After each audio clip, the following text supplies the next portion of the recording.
how Orsinium passed to the Orcs.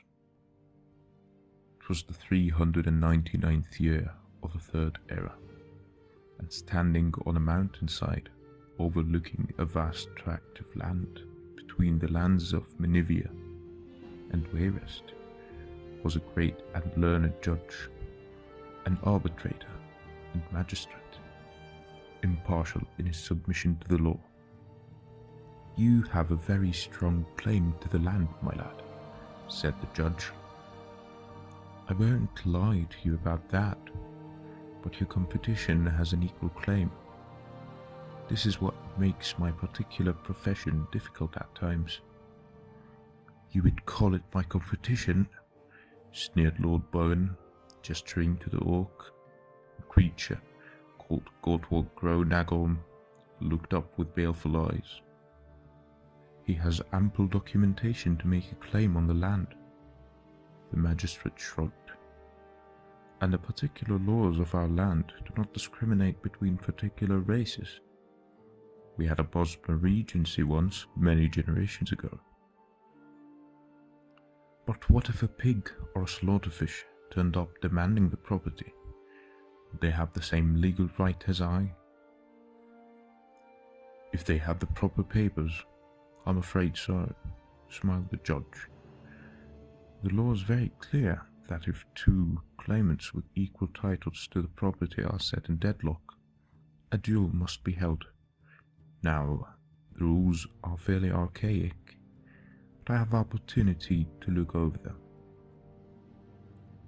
and I think they're still valid. The Imperial Council agrees."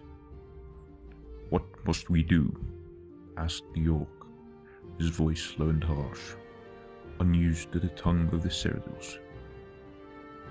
"The first claimant, that's you, Lord Gortwog, may choose the armor and weapon of the duelists. The second claimant, that's you, Lord Bowen, may choose the location. If you would prefer, either or both of you may choose a champion, or you may duel yourself."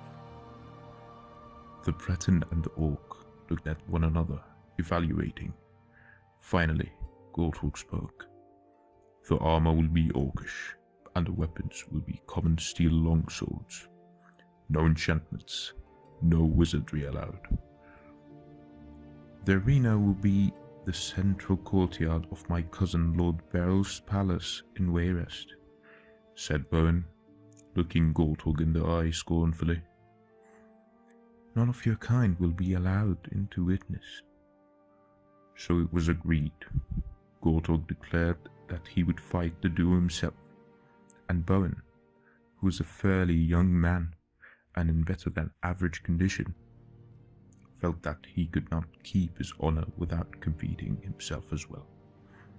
Still, upon arriving at his cousin's palace a week before the duel was scheduled, he felt the need to practice. A suit of orcish armor was purchased, and for the first time in his life, Bowen wore something of tremendous weight and limited facility. Bowen and Beryl sparred in the courtyard. In 10 minutes' times, Bowen had to stop. He was red-faced and out of breath from trying to move in the armor. To add to his exasperation, he had not scored one blow on his cousin, and had dozens of feinted strikes scored on him. "I don't know what to do," said Bowen over dinner. "Even if I knew someone who could fight properly in that beastly steel, I couldn't possibly send in a champion to battle Gortwog." Beryl commiserated as the servants cleared the plates. Bowen stood up in his seat and pointed at one of them.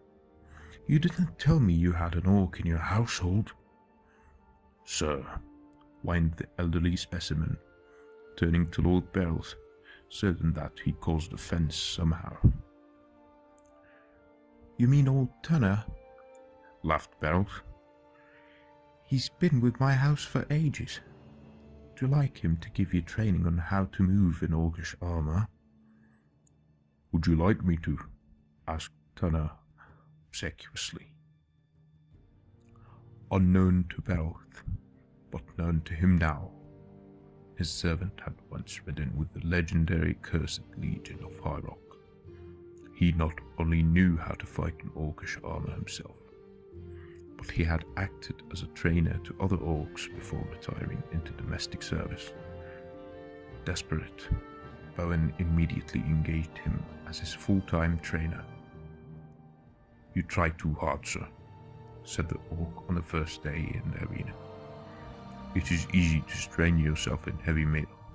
The joints are just so to let you to bend with only a little effort. If you fight against the joints, you won't have any strength to fight your foe." Bowen tried to follow Tunna's instructions, but he quickly grew frustrated, and the more frustrated he got, the more intensity he put into his work, which tired him out even quicker. While he took a break to drink some water, Bell spoke to his servant. If they were optimistic about Bowen's chances, their faces did not show it. Tunna trained Bowen hard the next 2 days, but her ladyship, Elisora's birthday, followed hard upon them, and Bowen enjoyed the feast thoroughly. A liquor of poppies and goose fat, and cock tinge with buttered hyssop for a first course, roasted pike, comwort, and balls of rabbit meat for a second, sliced fox tongues, ballon pudding with oyster gravy, Bataclear weed and beans for the main course, Collecquiva ice and sugar fritters for dessert. As Bowen was settling back afterwards, his eyes wary, he suddenly spied Gortwog and the judge entering the room. "What are you doing here?" he cried. "The duel's not for another 2 days." "Lord Gortwog asked that we move it to tonight," said the judge. "You were training when my emissary arrived 2 days ago, but his lordship, your cousin, spoke for you, agreeing to the change of date." "But there's no time to assemble my supporters," complained Bowen, "and I've just devoured a feast that would kill a lesser man.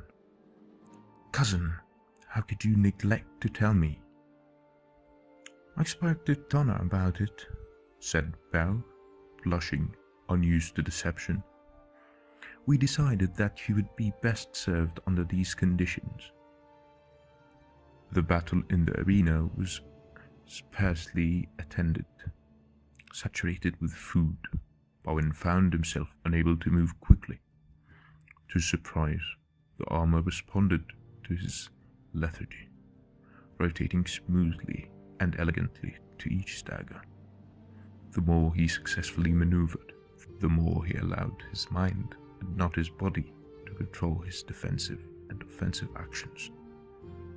For the first time in his life, Bowen saw what it was to look through the helmet of an orc. Of course, he lost, rather badly. If scores had been tabulated, Gortwog was a master of such battle. But Bowen fought on for more than 3 hours before the judge reluctantly called a winner. "I will name the land Orsinium after the land of my fathers," said the victor. Bowen's first thought was that if he must lose to an orc, it was best that the battle was largely unwatched by his friends and family. As he left the courtyard to go to the bed he had longed for earlier in the evening, he saw Gortwog speaking to Tunna. Though he did not understand the language, he could see that they knew each other. When the Breton was in bed, he had a servant bring the old orc to him. "Tunna," he said kindly, "speak frankly to me. You wanted Lord Gortwog to win." "This is true," said Tunna, "but I did not fail you. You fought better than you would have fought 2 days hence, sir. I did not want Orsinium to be won by its king without a fight.